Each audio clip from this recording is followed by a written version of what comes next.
tal? Buenas noches. Noche picante acá con Horacio Robelli, Mariano Pinedo, Osvaldo Papaleo, aquí Gabriel Mariotto, en esta Argentina que ya la conocemos, la sufrimos, la padecemos, la amamos profundamente. Cuando el presidente está de viaje, en este caso en el Estado de Israel, previo a ir al Vaticano, nos sacude con su vocación tuitera. Es un hombre que está muy pendiente de las redes y tuitea, y a la noche le agarran unos ataques de los dedos pulgares y tuitea, y a la mañana nos agarramos nosotros la cabeza porque es el presidente de la nación. Es cierto que tiene ese formato disruptivo que lo llevó incluso a ser presidente, porque su disrupción generó como una suerte de esperanza para canalizar la no política. Pero los Twitter de antes tenían una lógica. Cuando es el presidente el que tuitea amenazando o retuitea las amenazas, como suscribiendo a pie de página ese concepto, realmente es peligroso, porque la Argentina ha padecido estadios de represión que fueron muy dolorosas, muy duras. Está en nuestro ADN, todavía tenemos las marcas de esa represión. Y el presidente dice, como si fuera Terminator, Billy Boni detectado, sindicalistas detectados, gobernadores detectados, diputados detectados, como diciendo que los va a ir a buscar. Nos hace acordar cuando Mauricio Macri planteaba, hay 530 tipos que hay que tirar al mar. Son los presidentes de la nación que dicen esas barbaridades, que juegan con ese poder, y cualquier ciudadano o ciudadana, nosotros mismos lo leemos y nos sentimos que podemos estar en la mira de este personaje. Personaje por más que sea el presidente, porque no está bien lo que hace. Es toquetear las instituciones, toquetear la Constitución, toquetear los derechos humanos. Es el presidente de la nación. No está bien lo que hace. Hoy nos levantamos con ese tuit y realmente prendimos una luz amarilla más, precisamente por la desfachatez que tiene este hombre de seguir intentando perseguir a opositores, no solamente, también a los colaboracionistas. Colaboracionistas que le votaron la ley en general, que después pusieron reparos en algunos aspectos de la ley ómnibus en lo particular, y sin embargo reciben las críticas, el desprecio, el destrato, los acusan de traidores, precisamente desde el oficialismo. ¿Cómo reaccionan algunos de ellos? Enojándose. Bueno, es lógico, hombres y mujeres que por posiciones políticas reciben este destrato del presidente, se enojan. ¿Cómo reaccionan otros? Pidiéndole casi perdón. No, ante la amenaza de los medios del sistema. ¿Pero ustedes van a colaborar? Sí, nosotros queremos colaborar, lo que pasa. Bueno, creo que hoy la oposición, los colaboracionistas destratados tienen que dialogar, y es una oportunidad imperdible para ponerle freno al DNU y poder tratarlo en diputados y poder tratarlo en senadores. ¿Se acuerdan de Nicolino? Nicolino cabeceaba las piñas, las cabeceaba, las esquivaba, y de repente sacaba 2 o 3 manos rapiditas que se estrellaban en la cara del rival. Paul Fuji, ¿se acuerdan? El filipino barra japonés, al que le arrebató el título. Esquivaba, mareaba, cansaba al rival y de repente le pegaba las manos en el rostro. Bueno, hay que sacar las manos ya. Hay que ponerle freno al DNU, y es una gran oportunidad para empezar a pensar una Argentina soberana en materia de rumbo, y en ese freno al DNU y a la ley ómnibus aparece entonces un estadio y un horizonte de una Argentina distinta al precipicio que nos propone Javier Milei. ¿Cómo andas, Osvaldito? No, yo también observo eso, digamos. Hay una lucha de tweets y cosas que me parece irresponsable. A mí me da profunda desazón ver estas cosas. O sea, lo digo honestamente, que la situación política del país se deriva en estos términos, con esta categoría de discusión y de debate, de falta de nivel, de falta de envergadura, de rigor, de análisis, de falta de información. Desfilan diputados, yo los veo en los programas de televisión, justificándose de cómo votaron, no votaron a raíz de todo este clima que se crea y los periodistas les hablan en un tono como interpelándolo, pero ustedes van a colaborar, van a votar. Es una cosa, se han invertido los términos. 4 chantas periodistas sentados en un panel a la clase política, diputados nacionales, eso les exige respuestas y definiciones de situaciones muy grandes y muy importantes. Y bueno, pero cuando el candidato gana las elecciones desde un set de televisión, exacto, el periodista tiene la manija. Así andamos, no. Yo estoy preocupado por la falta de envergadura también en unos sectores que son muy vinculados a nosotros, que no aparezcan con alguna propuesta seria, que no eleven el debate, que no nos lleven a todos a empezar a discutir, no una ley, no el DNU, aparte de, obviamente, de tratar de impedir que eso avance, para proponer una salida lógica, un entusiasmo, una ilusión, una épica, algo que convoque a la gente. Si no hay épica, la gente va a seguir alrededor. La épica es fundamental. ¿Dónde está la épica? En nuestra base. Esta figura de Nicolino hoy surgió en una conversación con Ciro Aniquiarico, con un compañero, donde hizo esa analogía que yo la tomo prestada para poder describirla hoy. Pero en nuestra base está la mística, en nuestra base está la reflexión, está la acción política. Lo que está faltando es que encarnadura. Y si no hay un dirigente, una compañera, un compañero que pueda sintetizar esas expectativas, bueno, tendrá que haber un método y un conjunto, una mesa que la exprese. Cuando entrábamos a este programa, veíamos una lindísima nota en Exteriores de una suerte de grupo de vecinos que se agruparon para resolver problemas en el barrio. Esa es una reacción que se está viendo y que siempre se vio en el pueblo argentino cuando estaba pasando y atravesando situaciones duras, ¿no? Resolver problemas ante la falta de resolución de problemas y en el caso ante la generación de nuevos problemas, ¿no? A partir de una política que está destruyendo la base, la capacidad adquisitiva del pueblo argentino con todo lo distorsivo que eso es en todos los ámbitos. Ahora, Milei gana las elecciones sobre la base de una crítica profunda a lo que él llama la casta. Y eso evidentemente tiene una parte de verdad porque el sistema político argentino no estaba resolviendo problemas. Ahora, gana y se sube a este juego pensando que es una situación que se trata de ellos. En realidad, no es un problema de lo que le pasa a él con los gobernadores o a él con sus diputados que dice que lo traicionan. Acá hay que resolver problemas. Bueno, pero parece, los votan. Pero parece, y te pregunto, Horacio, que los problemas los quiere agravar porque con el objetivo de dolarizar, cuando peor estemos, más fácil es para ellos dolarizar. Seguro, mira, con respecto a la dolarización, si fuera dividir las reservas internacionales por la cantidad de base monetaria, tanto la base monetaria como los encajes remunerados, que ahora básicamente son los pases pasivos, y da 1.400 pesos. Y tenemos un tipo de cambio contado con liqui de 1.300. Y como va a haber una devaluación en los primeros días de marzo, no estamos muy lejos de eso. Pero claro, como dijiste vos, él puede hacer esta locura de tratar de que perdamos nuestra propia moneda, pero ahogando, por ejemplo, las provincias, lo que hizo con el tema de transporte. En las provincias, es cierto, están más cerca, tenés más cerca la fuente de trabajo, ¿verdad? Pero el boleto, por ejemplo, en mi provincia, en Tucumán, lo que dice el gobernador Osvaldo Jaldo, que el boleto va a pasar a ser de 1.000 a 1.100 pesos. Pero esa quita de subsidios al transporte en el mal llamado interior, en nuestras provincias, no es una medida, es una venganza. Es una medida castigando a la decisión de algunos diputados que se pusieron. O sea, este presidente odia al pueblo, no es que se equivoca. No. Porque hubo presidentes malos en la Argentina que tomaban una medida, que querían doblar a la izquierda y doblaban a la derecha. No digo en términos ideológicos, digo en términos automovilísticos. Se equivocaban, chocaban. Hoy hubo dos posteos muy claramente referidos a eso.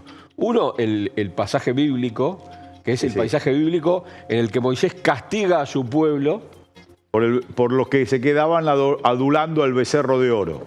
es una cosa, como mensaje, es un castigo al pueblo porque le dio la espalda en el Parlamento. Y después el "hasta la vista, baby", ese que acaban de poner en pantalla.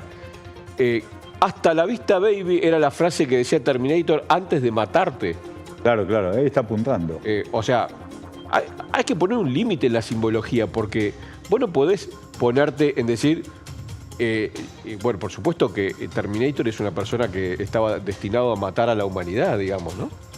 Es que no se puede desarrollar cualquier tipo de simbología sin pensar que eso tiene consecuencias. No está bien. Porque es pura violencia eso, pura violencia. Después, no, pero es la violencia ejercida por el presidente, es una amenaza. Grave. Mira, si pudiera pasar una placa, que es la placa 32 y 33, que demuestra cómo en el mes de enero ya había ahogado la provincia. Ahora lo hace, al sacarle uno de los pocos fondos que había dejado, era el Fondo de Reparación de... A ver, Simi, tenés la placa 32 y 33, ahí está. eso es un fenómeno. Ahí no sé. Ahí está.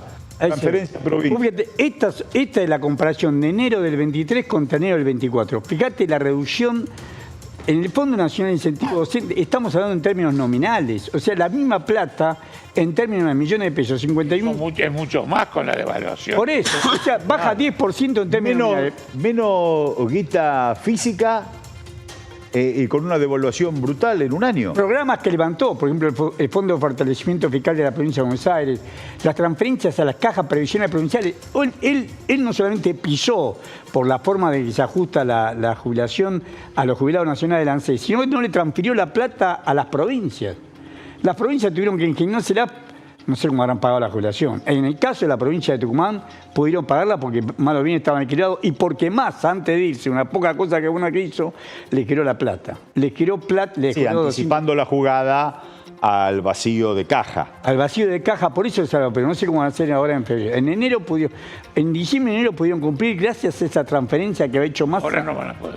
Ahora, esa violencia simbólica del tuit de Terminator, gravísima en enorme gravedad, cabeza de un presidente, está acompañada con estas medidas de quitarte el pan de la boca, ya no a los diputados, los senadores, la casta de las provincias que él suponía que lo iban a acompañar y que terminaron no acompañando la locura, sino al pueblo de las provincias, al pueblo argentino. El contexto de esto. Todo lo que estamos hablando, todo bien, lo analizamos, estamos muy lúcidos, muy bien. Es hasta lógico lo que planteamos, atrayente puede ser también. Pero el tema es la desazón de la gente que no encuentra una dirigencia que se ocupe formalmente de la solución de su tema. Exactamente. Porque yo ahí lo noto, la gente tiene una desazón y nosotros digo, el campo popular y nacional, estamos también huérfanos de opinión, estamos como esperando que no caer en el adjetivo aquel que decía, no, le están poniendo palos en la rueda. Acá no hay palos en la rueda que valga. Esta es una situación desesperante. Estaban pagando una nota hoy, 110 pesos de boleto de colectivo, ahora pasa a 1000. Y hoy saltaban los molinetes, no los chicos que van, la barra brava, no, gente grande, obvio, gambeteando molinetes, pasando por abajo de los molinetes, gente arriba de 50 años, cuenta la persona esta que lo escribió porque lo observó hoy. Empieza a esquivar los molinetes para viajar. Perón planteaba que la verdadera política es la geopolítica. El presidente está en el Estado de Israel. Vamos a ver algunos tuits y tenemos una comunicación en línea. Vamos a ver unos tuits de lo que hoy está proponiendo Javier Milei. Adelante, ahí está. La embajada argentina ante Israel es de las pocas que se establecieron por ley 31 del 5 del 51.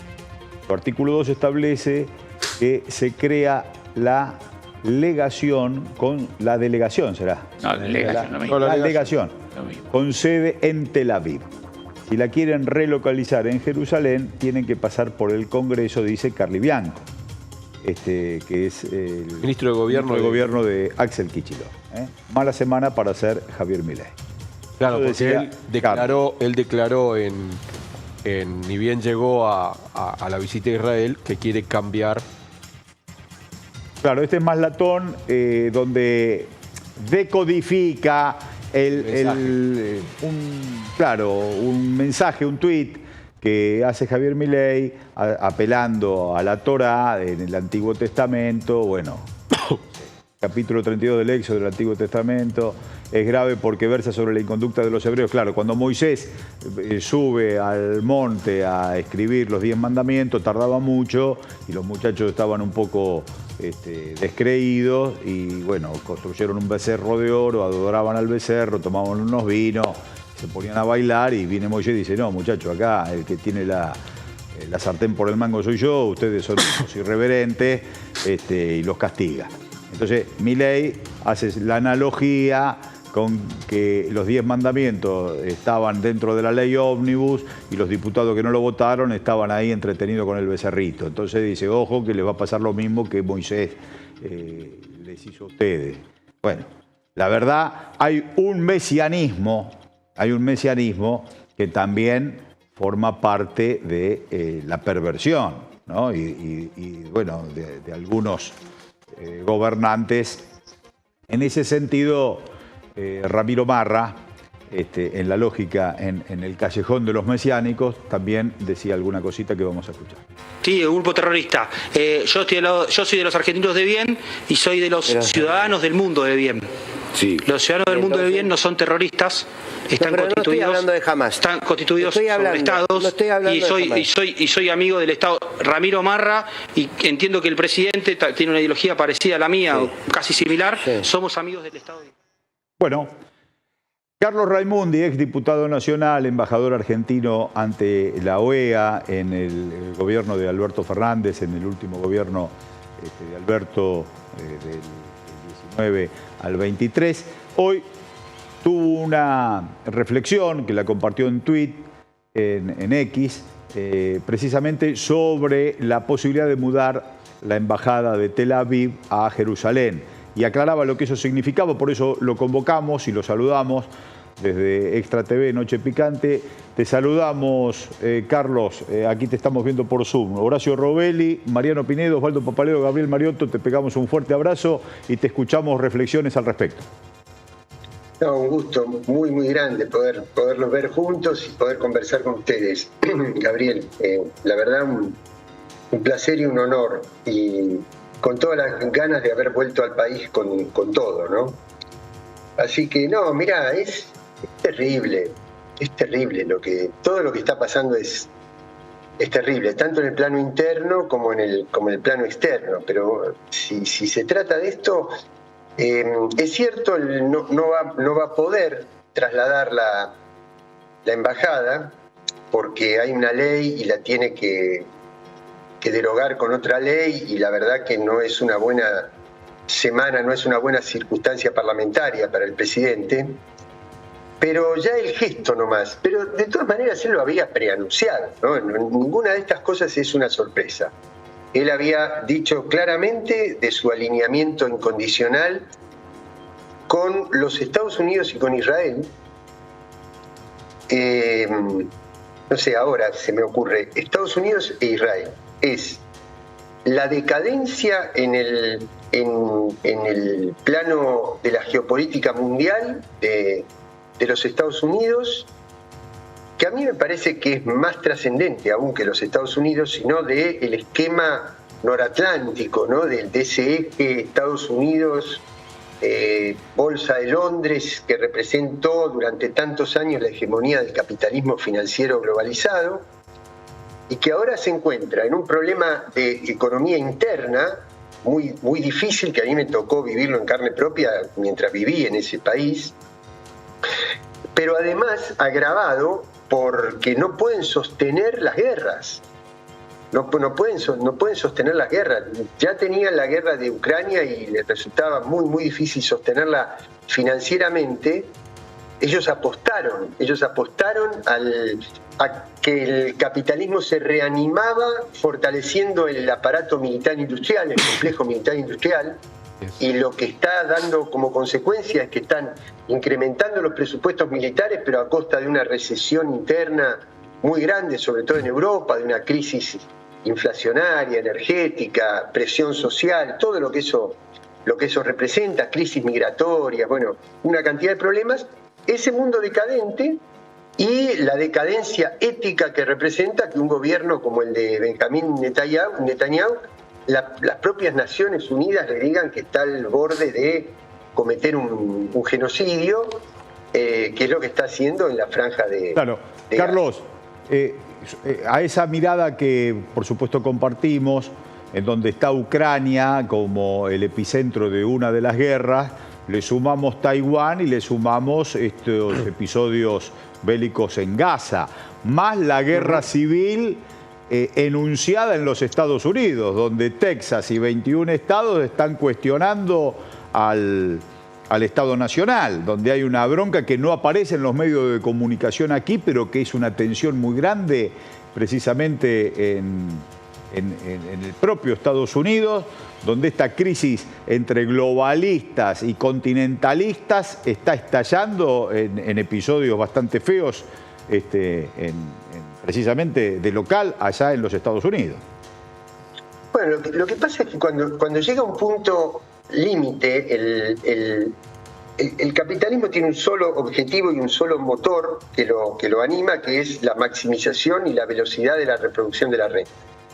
Cuando llega un punto de concentración de riqueza como el que ha llegado, ya no tendría que ir a otro planeta a conquistar. Ellos creían que podían avanzar sobre el eje asiático y por eso desencadenaron la guerra de Ucrania. Y no pudieron. Ellos pensaban que con el apriete, el ahogo militar a Rusia, pero fundamentalmente con las sanciones económicas, iban a hacer avanzar no solo militarmente a la OTAN, sino financieramente al área dólar. Y consiguieron el resultado inverso a eso.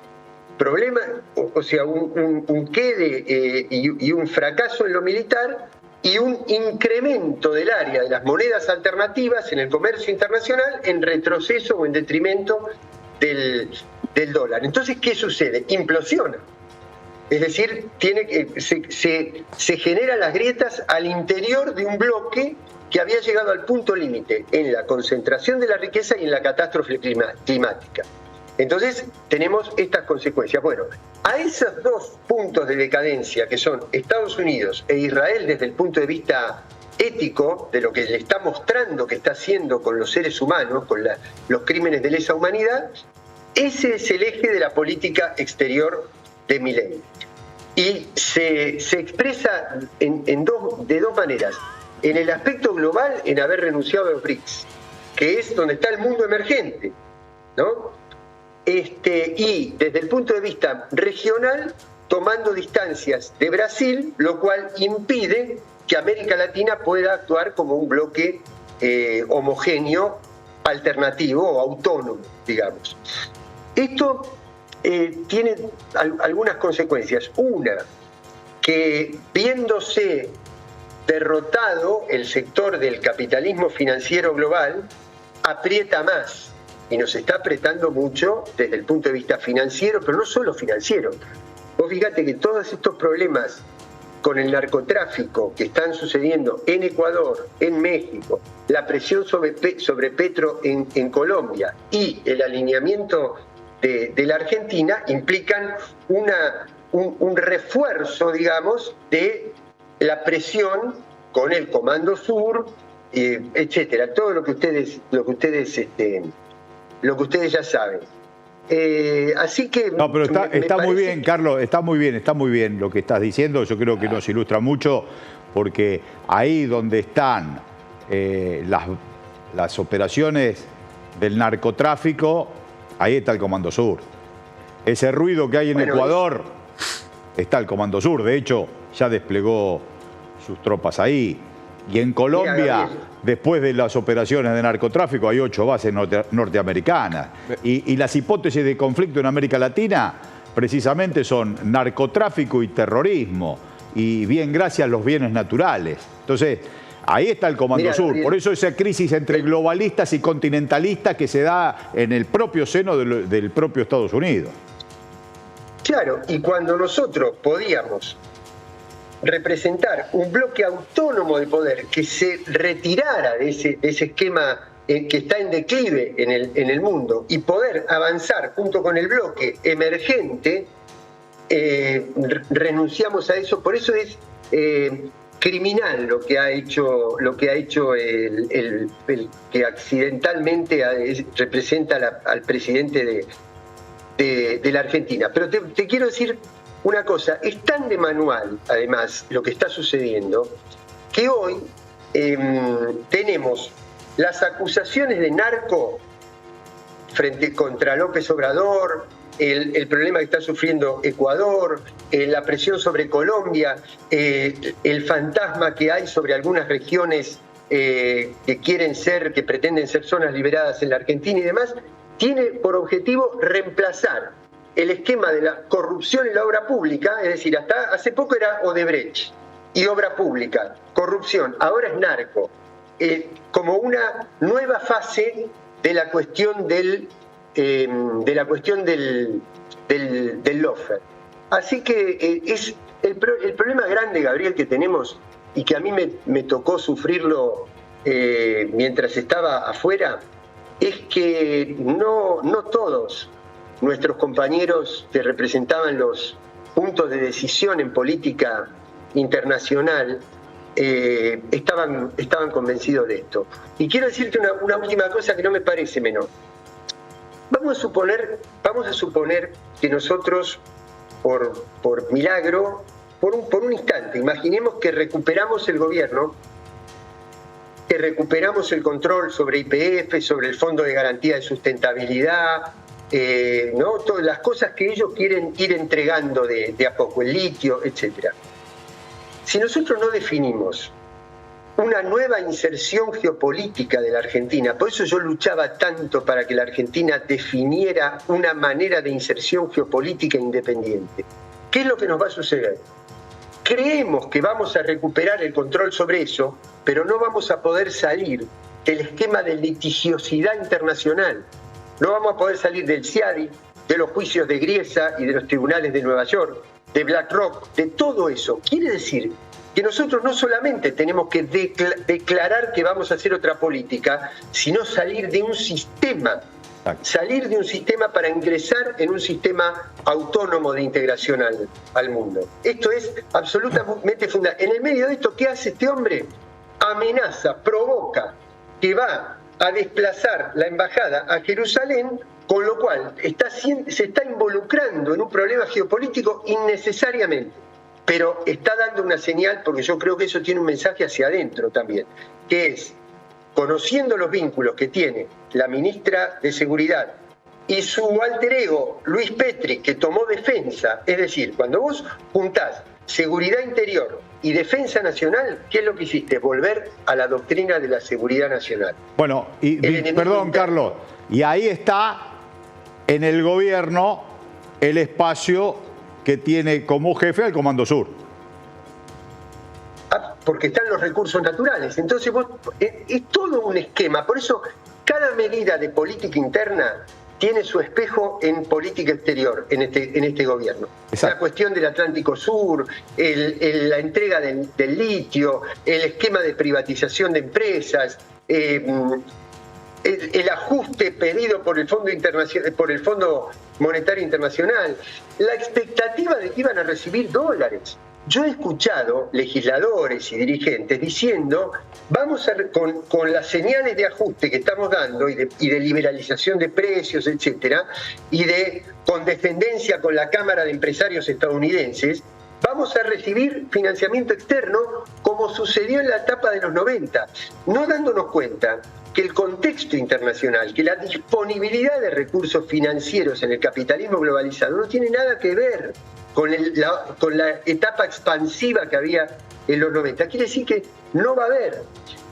Entonces, con este ajuste, la única manera de contener la movilización social, esto que va a estallar y que va a estar integrado por las personas que no pueden comprar medicamentos, las que saltan los molinetes, como le estaba escuchando decir Osvaldo hace un ratito, todo eso con represión. Por eso, la señal de amenaza de atentado, el clima de cuidado que en la Argentina puede haber un atentado, le sirve para la política interna. Es decir, claro, reforzar la militarización y el aparato de seguridad para reprimir la movilización interna. Carlos, te mandamos un fuerte abrazo. Nos quedaríamos con vos charlando todo este programa y el programa de mañana y de toda la semana. Te pasaste. Bueno, un abrazo enorme. Nos ilustraste muy bien y te vamos a invitar a tomar café por acá y a que vengas a compartir con nosotros reflexiones aquí en el piso. Trato hecho. Gracias, Carlos. Fuerte abrazo de toda la mesa. Gracias. No, yo... A ver, Milei en Israel en este momento, en este mismo instante. A ver. Ahí está. Esto es en vivo, Jimmy.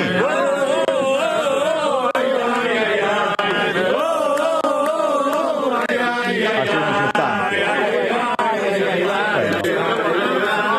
Bueno. Nunca faltan encontrones cuando un pobre se divierte. Mariano, te salías de la vaina por preguntarle a Carlos, pero se hizo larga la nota. No, pero aparte, a medida que iba hablando... Pero muy bien, Carlos, ¿no? Iba contestando toda... Muy bien, Carlos. Yo creo lo siguiente, cortito. Me parece que antes de la nota de Raimundi se desarrollaba una suerte de debate en el que alguien le plantea algo a cualquier militante de Milei, en este caso era Marra, y dice, lo que pasa es que jamás el terrorismo... Imagina un debate en el que vaya al Congreso la ley que modifica que la embajada de Israel tiene que estar en Tel Aviv, como dice la ley, y respondiendo si somos de Hamas o si somos de Israel. Y lo que Raimundi está diciendo es que la Argentina tiene que debatir cuál es el rumbo de integración en el mundo de la Argentina verdaderamente en función de los intereses de la Argentina, no entregando a la discusión binaria si sos de Hamas o si sos de... Claro. Entonces, la verdad es que nosotros tenemos que salir de esa dinámica y contarle al pueblo argentino por qué tenemos que desarrollar una visión estratégica de integración de la Argentina para beneficio de quién, del pueblo argentino. Claro, pero no. Pero lo que pasa es que Carlos lo explica con mucho detalle y es muy importante tenerlo a tipos como Raimundo en un programa de televisión porque te ayuda a reflexionar en torno a la importancia de expresar con claridad este proyecto, lo que dice siempre Osvaldo. El movimiento peronista, el movimiento popular, tiene que expresarle una alternativa al pueblo argentino, porque si no nos van a llevar a estas discusiones absurdas. Me quedo con una cosita que dijo Carlos. Él estuvo en la OEA, había temas centrales en la agenda americana, nacional, pero también global, en donde Nicaragua, Venezuela, Cuba y la Argentina, medio que en el gobierno de Alberto Fernández se amacó demasiado, porque la agenda la sigue poniendo el imperio. Y lo que vos planteabas, ¿dónde pones el prisma? ¿Queremos que mejore la Argentina o queremos quedar bien siendo gerente del imperio? Ese es el problema. Entonces, si hay una política soberana, mirás los intereses de la Argentina y podés jugar. Por eso la salida de los BRIC no es en pos de que le va bien o mal a la Argentina, le va bien a quien nos domina. Y aparte estamos conducidos por alguien que evidentemente tiene un proceso que yo celebro, un proceso de conversión personal o de una cuestión religiosa, y además de los intereses que se representa. Pero imagina una persona viniendo de una jornada calurosa como la de hoy, tomándose 3 colectivos y gastando 1.500 mangos, y ver esta escena. Digamos. Pero ahí está festejando, parece que salieron campeones. Pero entiendo que no es acorde. Parece vos decías hoy el contexto. ¿Te parece que se puede...? Es caricatura, esto es caricatura y es grave. Cuando la realidad es caricatura, estamos en un mal momento, digamos. A mí me da mucho temor cuando la gente se ríe mucho de la política o de las cosas políticas o la situación política causa risa. Yo tengo preocupación, lo digo honestamente. Esto es una caricatura de lo que es el poder, es caricatura de lo que significan las relaciones humanas y la política. Lo de Raimundi cuando habló de los BRICS, nos pasamos alegremente por ahí algunas cosas que ha hecho el tipo. Así es. Estamos en problemas graves. Cuando habla de la nueva alineación de la Argentina. La salida de los BRIC y alejarse de Brasil, que son dos cosas que él subrayó, están en la misma jugada. Porque precisamente fuimos a los BRIC porque Lula tiró del carro para que eso ocurra, con una concepción de integración latinoamericana. Nos vamos al móvil, Horacito, porque Lalo está en las calles de Belgrano, ¿no? En el barrio de Belgrano. Así que vamos al móvil para conversar con él. Él va seguramente a interpelar, a charlar, a reflexionar junto con hombres y mujeres que estén en el barrio de Belgrano. Adelante, Jimmy. Hola, muy buenas noches. ¿Qué haces? ¿Cómo anda, Gaby? ¿Todo bien? ¿Todo Horacio, tranquilo? Mariano, Osvaldo Son los Papaleo. contrastes. Sí, a todos. Un gran abrazo a todos. A veces me olvido de alguno. No es intencional, sepan disculpar. Pero No, porque a veces alguno se hace la rata.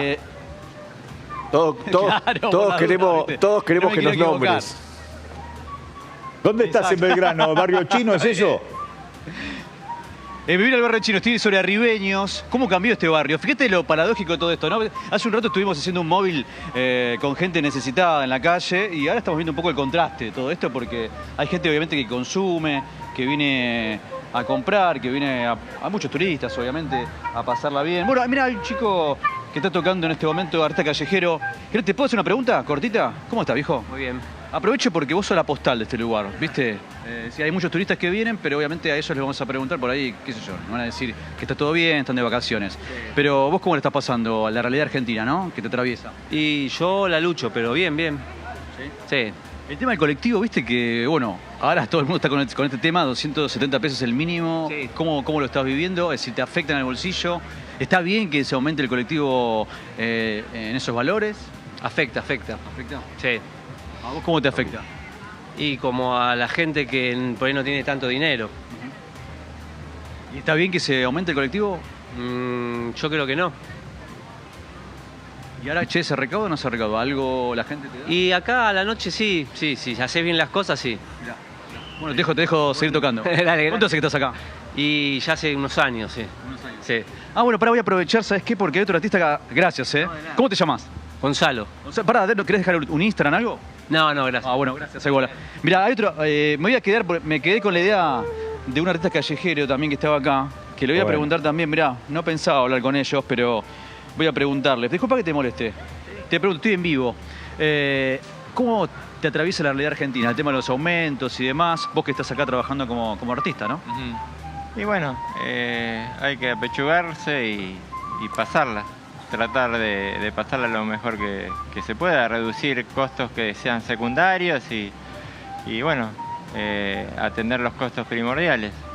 ¿Llegás a fin de mes? Te pregunto eso primero y después decime si notás que los turistas, bueno, siguen siendo, digamos, los mismos, recaudás lo mismo que antes. ¿Cómo viene esa situación? Y afortunadamente sí puedo llegar a fin de mes y bueno, vivo de lo que hago y sí veo una afluencia de turistas de toda América y de Europa también. Sí. Bueno, gracias, viejo. No, ¿por qué? Mirá, voy a caminar un poquito por Arribeños, que acá veo unas personas que están comiendo sentadas. Un día tenemos que venir a hacer un programa desde acá. ¿Ustedes qué opinan desde el piso? Podríamos hacerlo, ¿eh? Y sí, claro. Es el hábitat natural de... No lo dijiste convencido. El hábitat natural de la mesa. Horacio Robelli.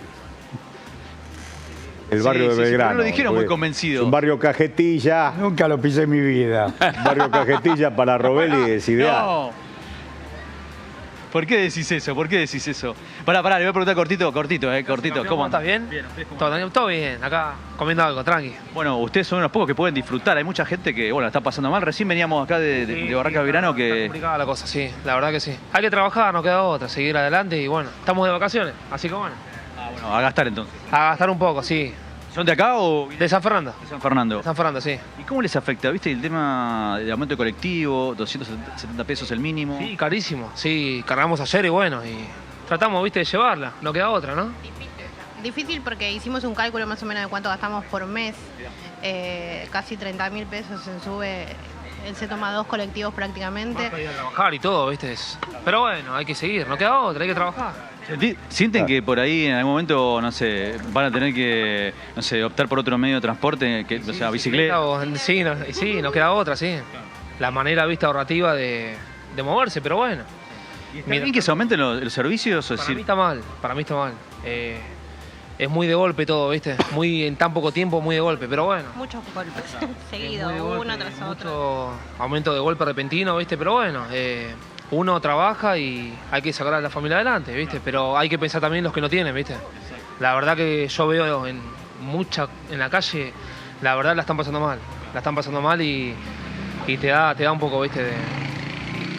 Lo pasaba recién cuando estábamos haciendo una nota acá en Barrancas con gente de la calle, que obviamente no tiene nada. Ustedes por ahí se pueden restringir en algo y así todo, digamos, obviamente es algo que lo sienten. Obviamente la gente que está en la calle mucho más. No, es que uno se dejó de dar muchos gustos para en realidad agarrar y ahorrar un poco, ¿viste? Pero bueno. Más pena nos da cuando salimos tal vez y tengamos que comprar comida para otros nenes, o porque nos piden, o porque es una gaseosa, un agua, un pancho para comer, porque no comieron en todo el día. Empezaste a ver que se multiplican las personas que piden en la calle. Sí, muchísimo. Más en la puerta de los bancos vos ves y están familias enteras, a veces con bebés chiquitos. O sea, es una pena, la verdad que es una pena. Es muy triste.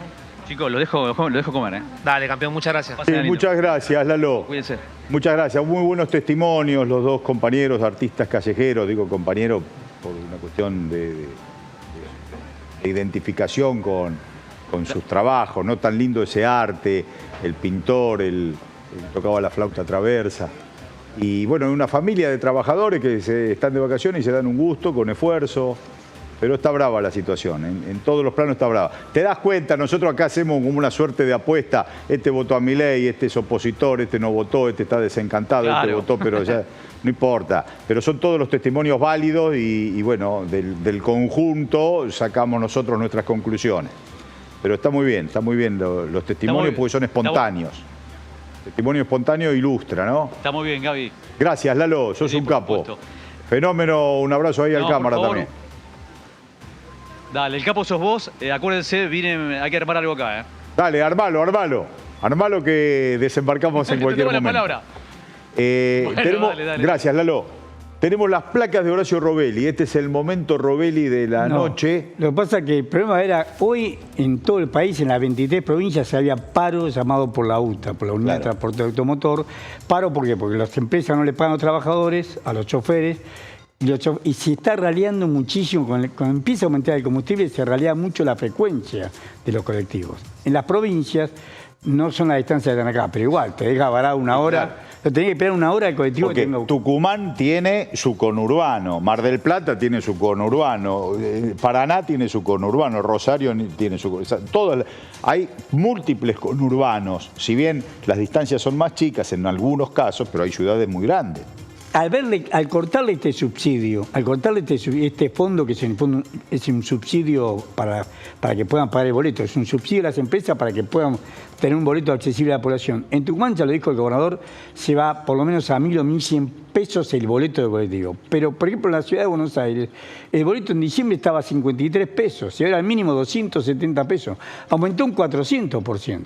Entonces, vos estás trasladando un problema a la población de que no puede pagar ni siquiera boleto. Fíjate, si en Tucumán tienen que hacer una ida y vuelta, 22 días hasta trabajar, 1.000 pesos. Tenés 22.000 pesos de... Te voy a pasar, mira, de hoy, colectivo Luján a 11, hoy, 1.900 pesos. Semana pasada, 548 pesos. Por ejemplo, o sea, bueno, lo mismo está pasando. Y esto, al sacar este subsidio, le estás obligando a las provincias que tienen una situación así. A los trabajadores de las provincias, que son peores pagos acá. En el interior nuestro, el salario mínimo vital y móvil, que este gobierno recién se va a reunir el 15 de febrero. Tenemos el mismo salario mínimo vital y móvil que en diciembre, 156.000 pesos. Recién se van a reunir el 15 de febrero para ver si aumentan o no aumentan. Y le estás pagando 22.000 pesos de boleto y vos cobrás 156, es operativo. Por ahí en negro te pagan algunas cosas más, eso es verdad, pero en blanco, gran parte, 40-50% de los trabajadores, por ejemplo en Tucumán, perciben el salario mínimo. Hoy es la noticia, aumentó el boleto. Hoy pelaste del grilo, aumentó el boleto. Mañana aumentó el boleto. La semana que viene ya pagás el boleto aumentado. La otra semana ya lo sentís en carne viva, en carne propia. El aumento del boleto dejó de ser una noticia para ser una tragedia. En realidad, y con el agregado del destrato absoluto de ni siquiera ponerse a resolver el funcionamiento operativo de la SUBE, la gente haciendo cola ¿viste lo que es eso? Para desarrollar un registro de la tarjeta SUBE para que no le cobren el triple del boleto. La SUBE podías cargar hasta X cantidad de plata y eso te sirve para 3 pasajes. Entonces ni siquiera alguien se tomó el trabajo no era, que aumentar. ¿No era el gobierno tecnotrónico? del mundo digital. Un despropósito. Pero no era el gobierno del mundo digital. No es ni del mundo digital, porque colapsan todas las redes, ni del mundo analógico, porque en vez de poner 3 personas en una mesa, tendría que poner 10 mesas con 30 personas. No es ni analógico ni digital. Para mí, si te preocupás un poquito por el destino del ciudadano, la persona que esté en cuarta, quinta línea del Ministerio de Transporte, tiene que decir, che, yo me tomo el SUBE, yo sé lo que significa, porque parece como que nadie se toma un colectivo ahí.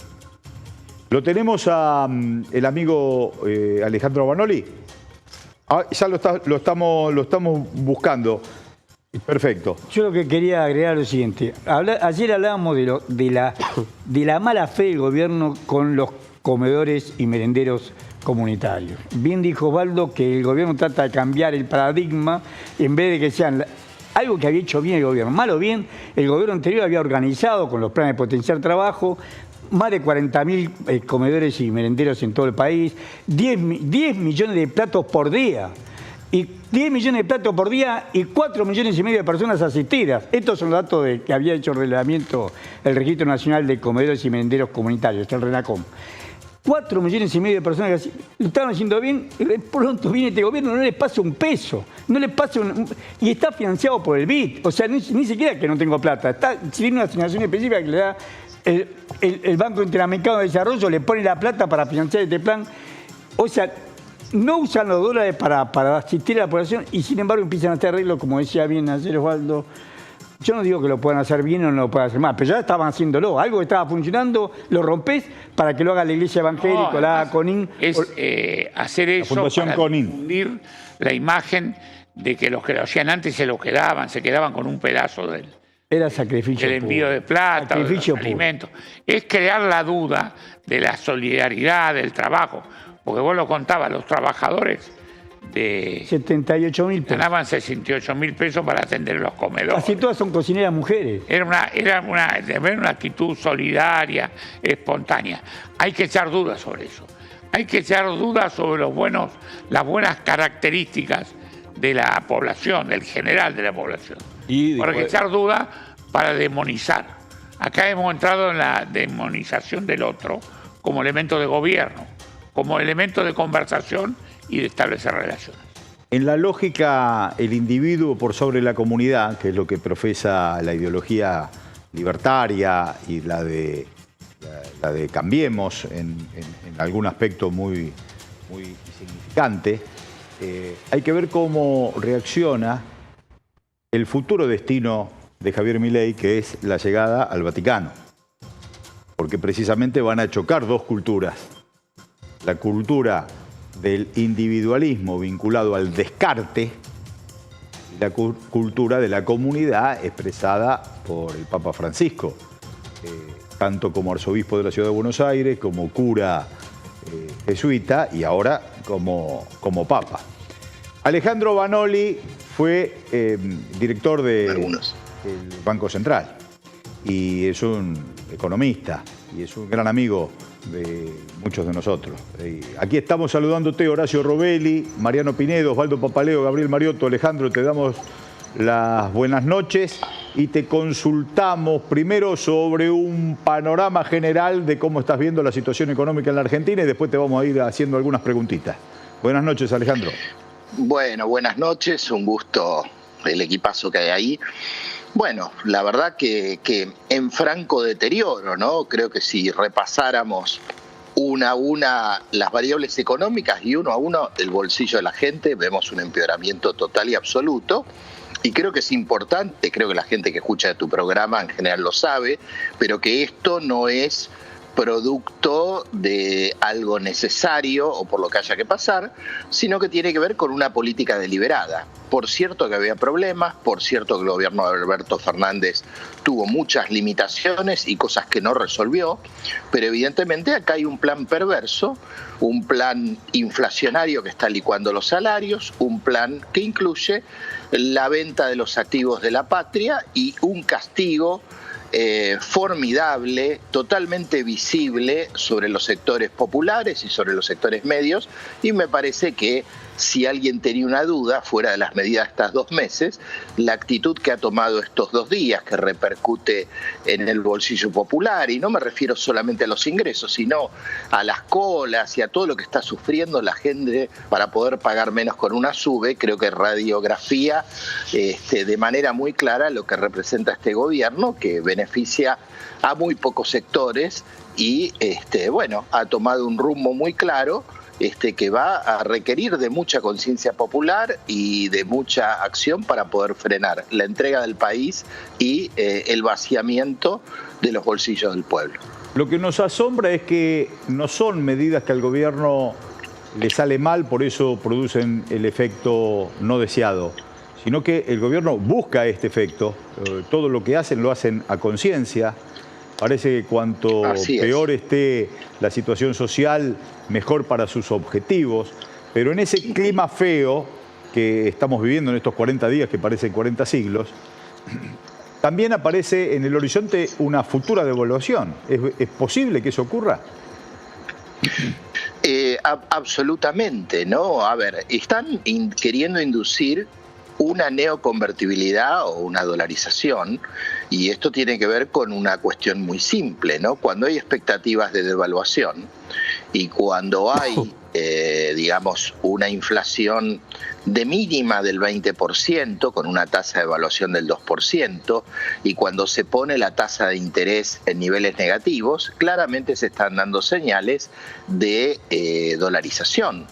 Así que muy probablemente, por fuera de todas las inconsistencias que tiene este programa, fuera de la lógica perversa política que tiene atrás, ciertamente, todas las señales que da el equipo económico es que se viene una devaluación, y esto es consistente con el programa que se está discutiendo con el Fondo Monetario Internacional, que pretende una acumulación de reservas, que pretende una liberación total del cepo inmediata cuando no están dadas las condiciones, y que permite que todos los circuitos de fuga de capitales y de mecanismos de salida de divisas por la vía de los pagos de deuda, por las vías de todos los mecanismos donde había algún tipo de contención mínima o imperfecta en el gobierno anterior, que dejó salir capitales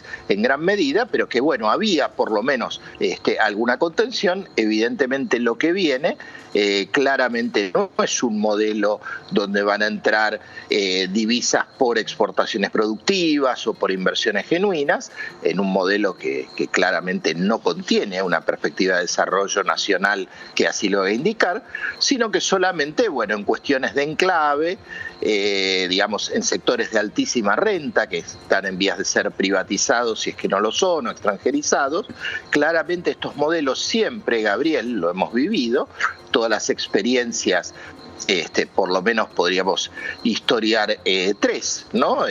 La dictadura militar, para no irnos tan atrás en el tiempo, los años 90 y el periodo de Macri, claramente han demostrado que este tipo de modelos son insostenibles y que, lo que lo puede sostener es el capital financiero, la especulación de corto plazo, y que eso siempre termina cuando se termina de vender la joya de la abuela, cuando se corta el crédito, cuando se termina la bicicleta financiera porque hay mucho riesgo, o porque pasa algo en el mundo, en una situación de devaluación, de fuga de capitales, película repetida que lamentablemente se va a repetir.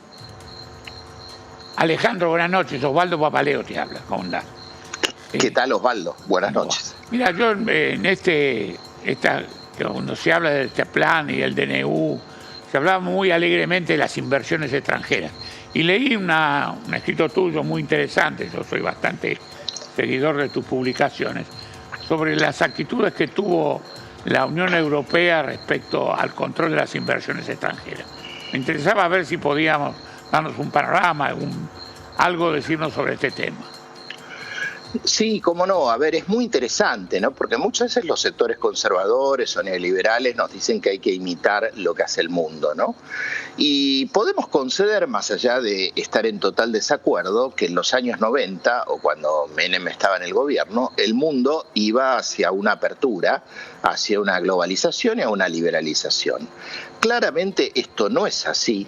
Estamos en un contexto donde el mundo va a una guerra de hegemonías, donde los países y Estados Unidos, Europa, obviamente China y otros defienden su mercado interno, tienen medidas proteccionistas en sectores claves, también en el sector agrícola, que es absolutamente decisivo para Europa. Entonces, bueno, lo cierto es que cuando uno mira cómo el DNU y la ley terminan con el compre nacional, extranjerizan las tierras, bueno, no es lo que hace Europa, no es lo que hace Canadá, no es lo que hace Estados Unidos. O sea que no solamente esto implica, como dijimos, una lógica perversa y entreguista, sino que va a contramano de un mundo donde cada país está defendiendo, cada Estado-nación, su mercado, las empresas de sus países, y ciertamente estamos regalando nuestro patrimonio y nuestros recursos en momentos en donde hay una guerra hegemónica, como dijimos, y donde cada país defiende estratégicamente, como siempre se hizo, pero esta vez yo diría en estos últimos 10 años de manera más descarnada, Trump o Biden, su mercado. Entonces creo que esto es mucho más peligroso todavía, porque, vuelvo a decir, en los años 90 parecía ser que la corriente era esa, pero en este momento, críticamente, si nosotros nos regalamos con un Estado debilitado, con una nación debilitada, las consecuencias van a ser mucho peores de las que fueron en los procesos de apertura que hablábamos, digamos, en la dictadura o en los años 90. Muy claro, Alejandro, nos has ilustrado muy bien, se repite la historia, vos lo sugeriste o lo subrayaste, se repite la historia, donde los países centrales tienen un libreto para ellos y nos hacen un libreto para nosotros. Los gerentes de la colonia compran el libreto por export y no hay nada mejor para un proteccionista de un país central, un librecambista en un país periférico.